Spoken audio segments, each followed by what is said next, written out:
وإياك نستعين صدق الله العظيم وصدق رسوله النبي الكريم الأمين إن الله وملائكته يصلون على النبي يا أيها الذين آمنوا صلوا عليه وسلموا تسليما الصلاة والسلام عليك يا رسول الله وعلى آلك وأصحابك يا حبيب الله بعد الحمد والصلاة خطبہ دے اندر سورہ فاتحہ شریف دی آیہ مقدسہ تلاوت کیتی ہے جس دے اندر اللہ جل مجدہ الکریم نے ارشاد فرمایا ایاک نعبد و ایاک نستعین کہ میرے بندے کی کہیں گے ایاک نعبد یا اللہ خاص تیری ہی ہم عبادت کرتے ہیں و ایاک نستعین اور خاص تجھ سے ہی مدد مانگتے ہیں مفسرین کرام فرماندے نے کہ سورہ فاتحہ دی ابتدا وچ اللہ کریم دا ذاتی نام بھی آیا الحمدللہ پھر اللہ کریم کی ایک صفت رب العالمین بھی آئی ہے الرحمن بھی آئی ہے رحیم بھی آئی ہے مالک یوم الدین بھی آئی ہے جس وقت ایک بندہ اپنے رب نو اس دے ذاتی نام نال اور چند صفاتی نام نال پکاردا ہے تے رب فرماندا ہے کہ اے میرے بندے منگ جو منگنی جو گل کرنی ہے کر بندہ پھر کہتا ہے ایاک نعبد یا اللہ خاص تیری ہی ہم عبادت کرتے ہیں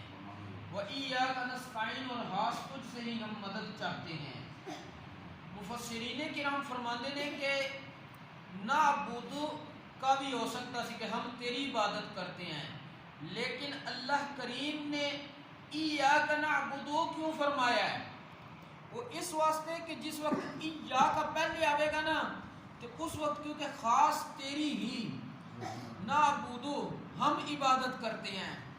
ایاک خاص تیری ہی جس وقت بندہ کہے گا وہ ذہن فوراً اللہ کریم دی ذات دا اور کیا کہتا تصور آوے دا اللہ کریم دی ذات دا تصور آوے دا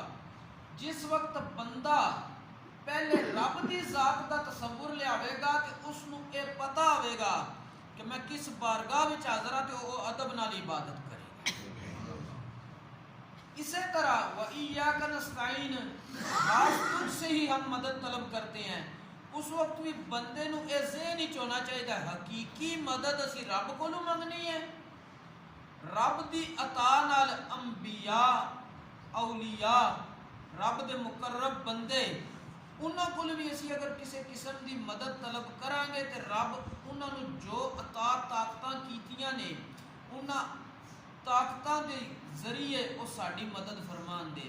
جی میں اللہ کریم نے خود اپنے پیارے محبوب علیہ السلام دے صحابہ کرام اور نبی کریم علیہ السلام نے مخاطب ہو کے فرمایا کہ وَلَقَدْ نَصَرَكُمُ اللَّهُ بِبَدْرٍ وَأَنْتُمْ أَذِلَّةٌ اے پیارے محبوب علیہ السلام تو آڈی تے توڑے صحابہ دی اسی مدد میدان بدر دے اندر کیتی ہے جدن تسی بے سرو سامان سی اتھے اللہ کریم نے مدد فرشتیاں کو کروائی ہے رب دی مرضی کہ انہوں کیا کہتا ہے کس نو وسیلہ بناندہ ہے توڑے معاملے نو حل کرن واسطے مشکل نو حل کرن واسطے لیکن حقیقی مدد رب دی اور خودی عطان المقربین بھی مدد کر دینے اور نمبر 2 ایاک نعبد کیا ہے کہ یا اللہ خاص تیری ہم عبادت کرتے ہیں بندہ ایک کے عبادت کرن آلا مثلا تو کلہ نماز پڑھ رہا ہے نفل پڑھ رہا ہے تہجد پڑھ رہا ہے کوئی بھی معاملہ ہے لیکن وہ پڑھ رہا ہے ایاک نعبد ہم تیری عبادت کرتے ہیں جمع کیوں میں وہ اس واسطے کہ اسی جڑے نکارہ لوگ ہیں ساڑھے معاملات ایسے نے کہ اسی رب دی بارگاہ کھڑا ہونے شرمندہ ہونے ہیں انہوں معاملات دی وجہ تھی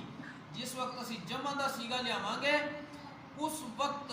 ساڑھے ذہنی چوئے گا کچھ رب دے مقرب بھی نے جنہوں نے رب دی عبادت کی ہے رب انہاں دی عبادتاں نوں قبول کردا ہے، اسی بھی انہاں نال شامل ہو کے تاکہ ساڈا بھی جڑا ہے نا معاملہ رب دی بارگاہ وچ قبولیت والے درجے چلا جائے۔ ایدی مثال اس طرح دیتی جاتی ہے، کوئی تاجر کوئی سامان خریدتا ہے اکٹھا، مثلا کسی چیز دا کاٹن خریدتا ہے، اس کاٹن وچوں کوئی ایک ادھ دو پیس خراب نکل آندے نے، بقایا سارے صحیح نکلتے ہیں، وہ ایک یا دو نہیں واپس لیندے پچھلے تاجر، وہ کہنے پھر پورا ڈبا دے، یہ تو پورا قبول کر ہے۔ رب تبارک و تعالی بھی جس مقربین دیاں عبادتاں دے نال ساڈیاں گناہگاراں دیاں عبادتاں لگن دیاں نا، تے رب مقربین دیاں قبول کرنے تے وچ ساڈیاں بھی قبول ہو جاندیاں۔ اور اس دے نال اگلی چیز اے وے کہ بندہ جمع کا صیغہ استعمال کر رہا ہے، تیری ہی خاص ہم عبادت کرتے ہیں۔ جب بندہ کہنا نا ایاک اعبد، تیری ہی میں عبادت کرتا ہوں، تو تکبر بھی آ سکتا سی، میں عبادت کرنا۔ جس وقت انہوں پتہ ہے کہ کچھ اور بندے بھی نے رب دی عبادت کر رہے ہیں، میں کلا نہیں، تو ذہن وچ تکبر ختم ہو جاتا ہے۔ اور عبادت بہت ضروری ہے۔ عبادت کہنا کس نو ہے؟ کسے نو الہ من کے، کسے نو رب من کے تعظیم دے ذریعے کوئی ایسا عمل کرنا کہ جس دے نال بندے کو اس ذات واسطے تعظیم ظاہر ہوئے، یہ عبادت کہلاتی ہے۔ لیکن شرط پہلے انہوں الہ مننے، اگر کسی نو تسی خدا نہیں منیا، الہ نہیں منیا، پھر تسی کسی کی تعظیم کیتی ہے، وہ عبادت نہیں، وہ صرف تعظیم ہے۔ مثلا اسی نماز پڑھنے تکبیر تحریمہ کہہ کے بالکل سیدھے کھڑے ہو جانے ہیں، جب سیدھا کھڑا ہونا ہم ساڈا یہ عبادت ہے۔ اگر کوئی بندہ اپنے ماں باپ، استاذ، پیر و مرشد، کسی بزرگ دے اگے صرف سیدھا کھڑا ہو جاتا ہاتھ بن کے، عبادت نہیں ہوتی کر رہا، نہ ہی انہوں خدا مان رہا ہے، صرف اپنا ماں پیو، پیر، استاد یا کوئی بڑا بزرگ منتا ہے پیا، وہ سیدھا کھڑا ہونا صرف تعظیم کہلائے گا، عبادت نہیں کہلائے گی۔ اور اس دے نال نال یہ بھی چیز ہے کہ اللہ کریم نے انسان دی پیدائش کا مقصد دسیا وے، وما خلقت الجن والانس الا لیعبدون، کہ میں جنوں اور انساناں نوں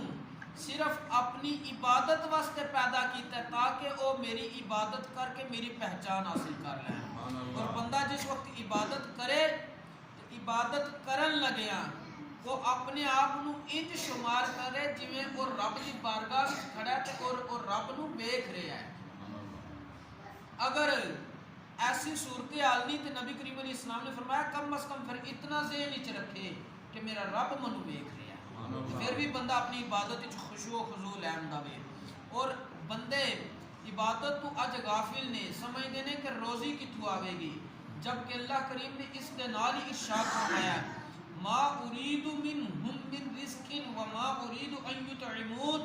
میں انہاں لوکاں کو جڑے میری عبادت کرن گے نہ کوئی رزق منگنا، نہ کوئی اس چیز کا تما رکھنا وا کہ منو کچھ کھلان دے کیونکہ میں کھان پین تو پاک ہاں، بلکہ رب فرماندا ان اللہ هو الرزاق ذو القوۃ المتین، بے شک اللہ کریم ہی سب دا رازق ہے اور وہ بڑی قوت والا زبردست ہے۔ اور انسان نو عبادت دا حکم قدم تک کہ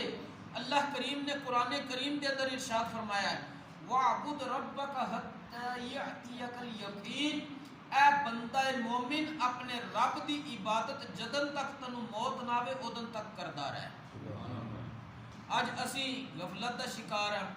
عبادت کریں گے رب کریم ساڈے تے بہت زیادہ انعام عطا کرے گا۔ حضرت سیدنا ابو دردہ رضی اللہ تعالیٰ عنہ فرماندے نبی کریم صلی اللہ علیہ وآلہ وسلم نے ارشاد فرمایا، میرا رب فرماندا ہے قال اللہ تعالی، حدیث قدسی ہے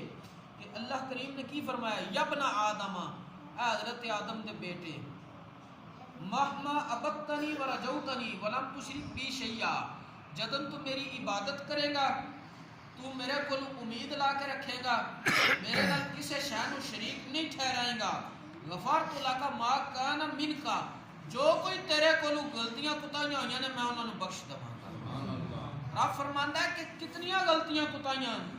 وَإِنِ اسْتَقْبَلْتَنِي بِمِلْءِ السَّمَاءِ وَالْأَرْضِ خَطَايَا وَذُنُوبًا،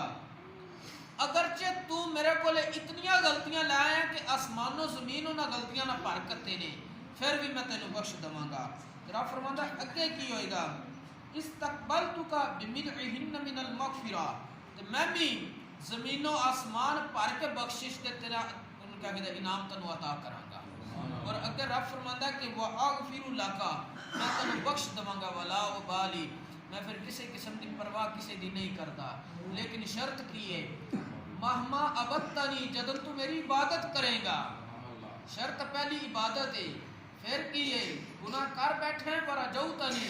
توبہ کر تے اے امید رکھ رب میری توبہ قبول کرے گا، اگلی شرط ہے کہ میرے نال کسی شے نو شریک نہ ٹھہرے تو پھر میں تینوں بخش دواں گا۔ اللہ کریم سانو صحیح معنی دے اندر عبادت کی توفیق عطا فرمائے اور اس کے نال عبادت کے اندر خشوع و خضوع بھی عطا فرمائے۔ اللہ کریم تمام دے حالات تے اپنا خصوصی فضل و کرم اور رحمت کا نزول فرمائے۔ وما توفیقی الا باللہ۔ اللہم صلی علی سیدنا و مولانا